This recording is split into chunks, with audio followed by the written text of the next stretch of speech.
Hey guys, how you do? Chris Ike here.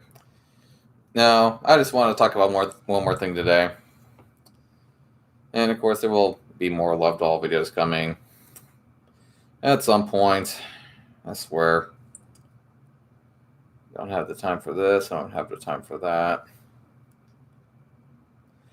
But there's a video here, and this guy, Isel Ganger, it's kind of a hard name for me to pronounce. He made a video on reasons not to have sex. And so I want to talk about that today and also watch the video with you guys. In fact, I forgot to put the video in a link, so I guess I will just have to do that after this video.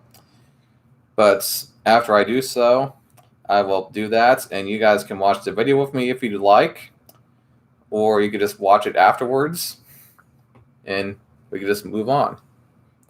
Let's see what he has to say. Reasons not to have sex. The idea of not having sex may sound preposterous.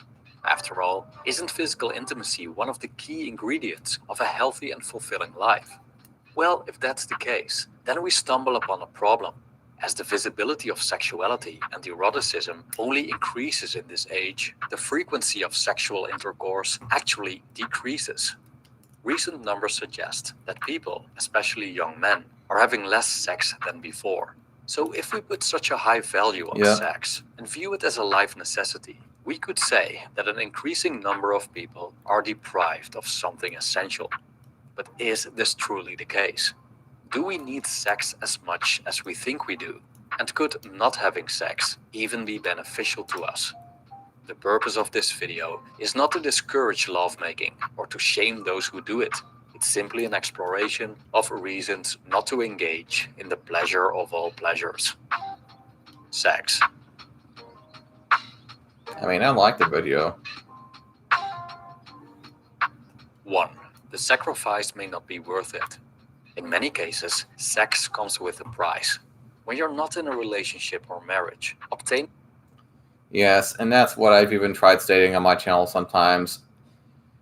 Unlike the movies show, sometimes there's actually a sacrifice for pretty much everything, including sex. Moving on. Some fun between the sheets can be quite a hassle. And yes, even when you're with someone, it can be a rare occurrence.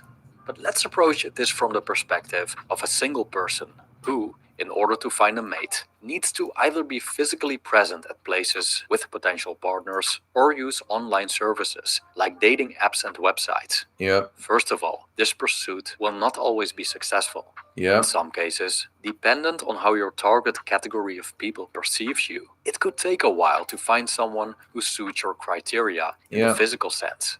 But even when you manage to find a suitable bed partner, there's always a chance the chemistry is lacking, or there could be performance anxiety.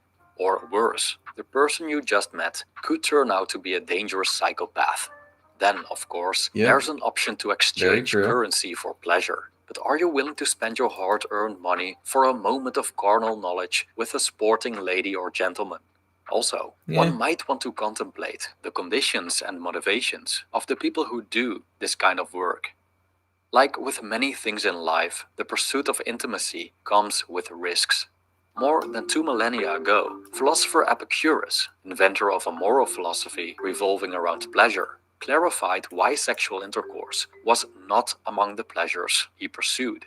The Epicurean stance towards sex is that it's a natural desire, but to be happy and content, which is the ultimate goal of the Epicurean, one does not require the fulfillment of this desire. Moreover, Epicurus argued that sex is never beneficial, and you are lucky if it doesn't harm you, implicating that it's harmful by default.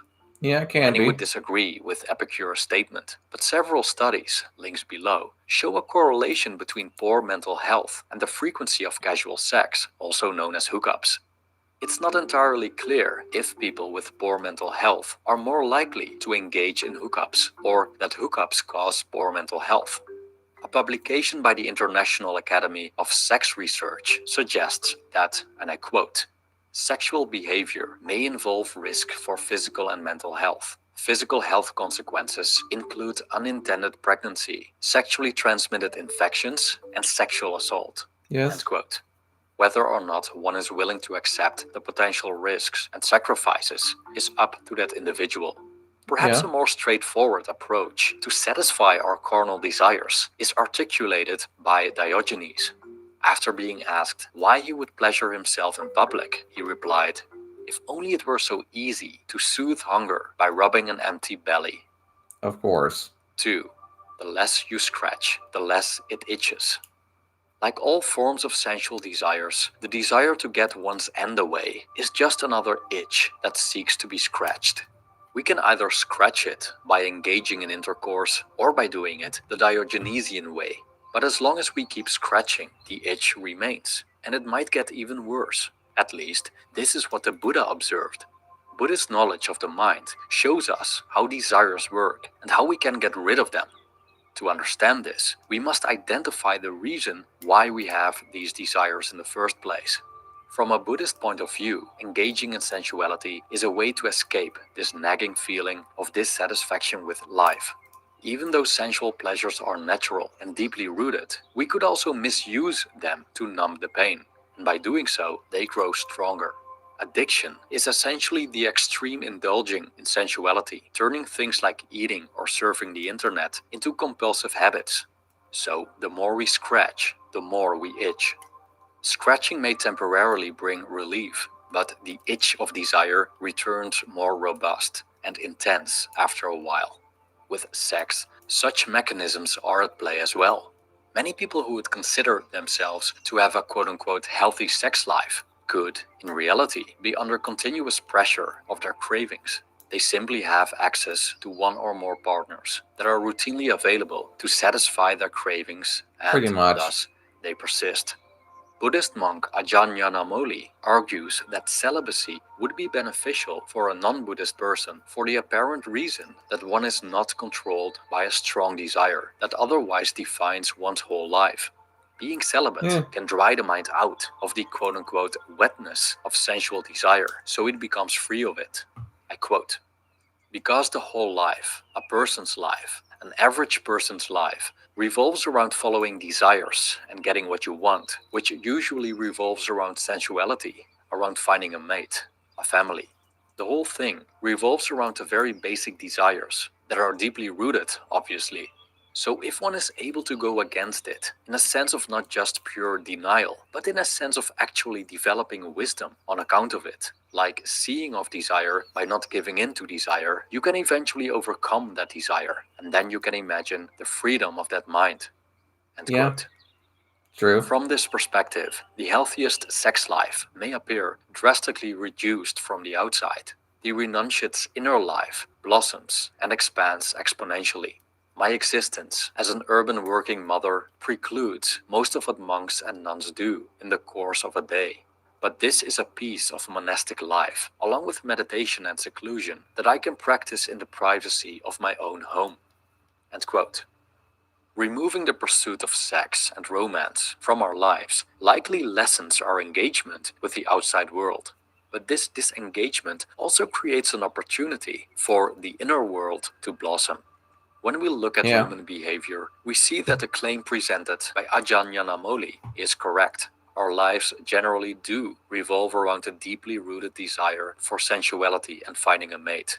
Most people build their lives around it, trying to be as attractive as possible to those they yearn for. For a significant part, anticipated sensuality and romance motivate people to look well. For example, by building a muscular physique or using various beauty products and wearing high heels. Yanamoli explains that if we choose celibacy, everything that, in some way, facilitates the gratification of our sexual desires loses power over us.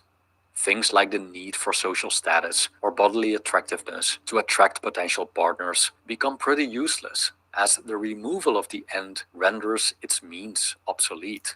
This mechanism works in all areas of life. For example, if you don't require an expensive house, you don't need to earn the necessary income. If you don't require status and prestige, you don't need to go out of your way to impress people. By simply not wanting something, we can reclaim vast amounts of energy that we can use elsewhere. For example, the Jesuits, a Christian order, claim that choosing to be celibate can be a pathway to God. They Yeah. aim to practice a healthy form of celibacy, not based on repression and denial, but as a free and conscious choice fueled by longing for the divine, so they can entirely focus on their relationship with God. But there are non-religious pursuits as well that one can spend their unlocked energy on, and some people even take it a step further. 4. Alleged sexual transmutation.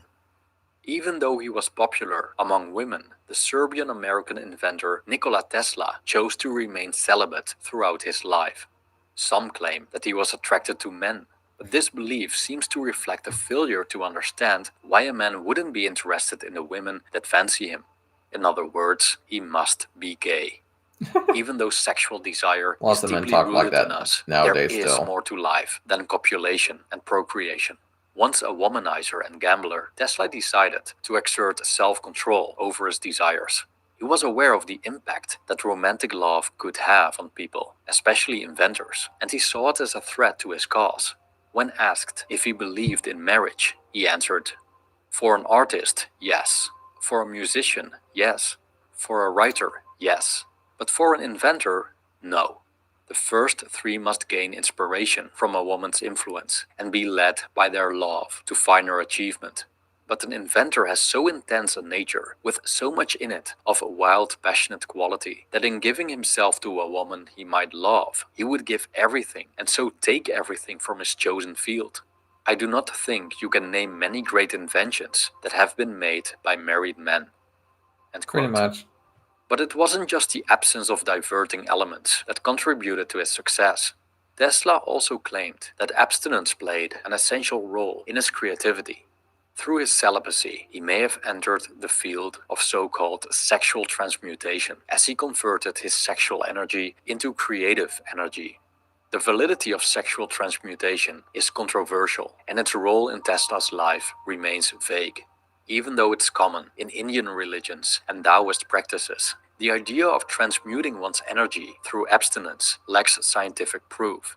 Nevertheless, there's a copious amount of anecdotal evidence that people benefit from abstaining from sexual release. Among the infamous no-fap movement, we find many men, and women to a lesser extent, that experience so-called superpowers after a period of abstinence from self-pleasure. Also, legendary boxer Muhammad Ali used to abstain from sex 2 months before a fight, as he claimed that this made him unbeatable in the ring. And in 2010, the famous singer Lady Gaga decided to be celibate to protect her creativity. American philosopher Henry David Thoreau celebrated celibacy. In his book Walden, he called chastity the flowering of man, and described that we could transmute sensuality into purity and devotion. This quote-unquote generative energy that usually dissipates by engaging in the act can invigorate and inspire us. Genius, heroism, and holiness, he considered some of the various fruits that chastity brings. So whether or not sexual transmutation is a myth, it sounds like a valuable potential benefit and another reason to lay off the action between the sheets. On the whole, refraining from sex could be a blessing for those who dare to take the step. But looking at human nature, the birds and the bees won't likely disappear from the stage. After all, how can we continue our species without it? Not to speak of how pleasurable it can be. Buddhist monk Ajahn Yanamoli admits that, despite its benefits, most people will probably not engage in celibacy outside of certain religious practices simply because it's quote-unquote way too hard. Thank you for watching. Yep. Okay. I was kind of starting to doze off there for a moment there at one point. But seriously though, I mean, I typically agree with what he is talking about, at least in what the people in the video are talking about, that he is talking about. But, I just think it's so weird how these people are just like, oh, you just have to have no sex.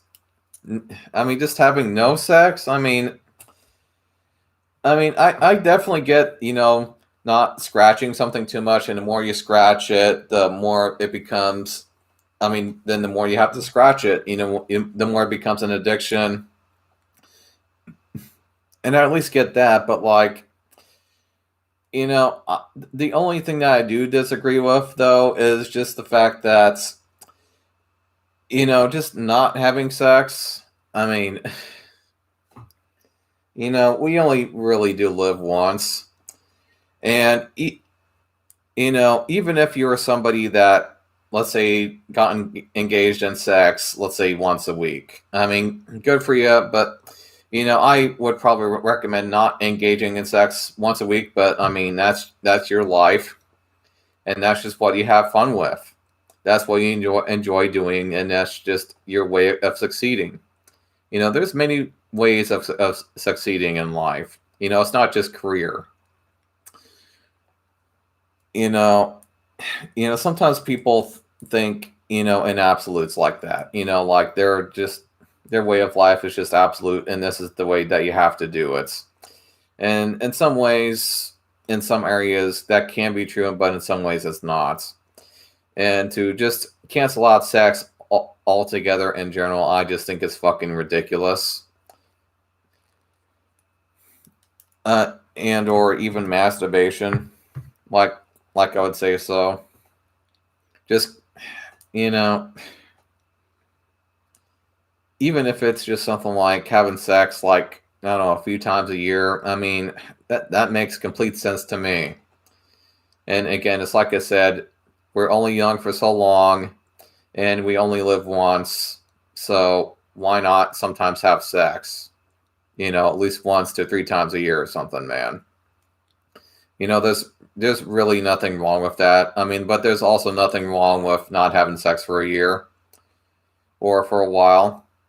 I mean, just look at myself. I actually haven't had sex in like, I don't know, 6 years now.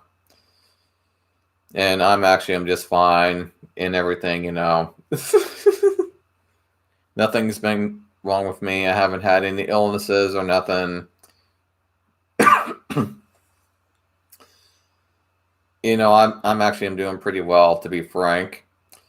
And so for the people that think that you literally just have to have sex in order to, live, I just think that those people are just, I wouldn't necessarily so ridiculous, at least not all of them, but some of them are just ridiculous in my opinion.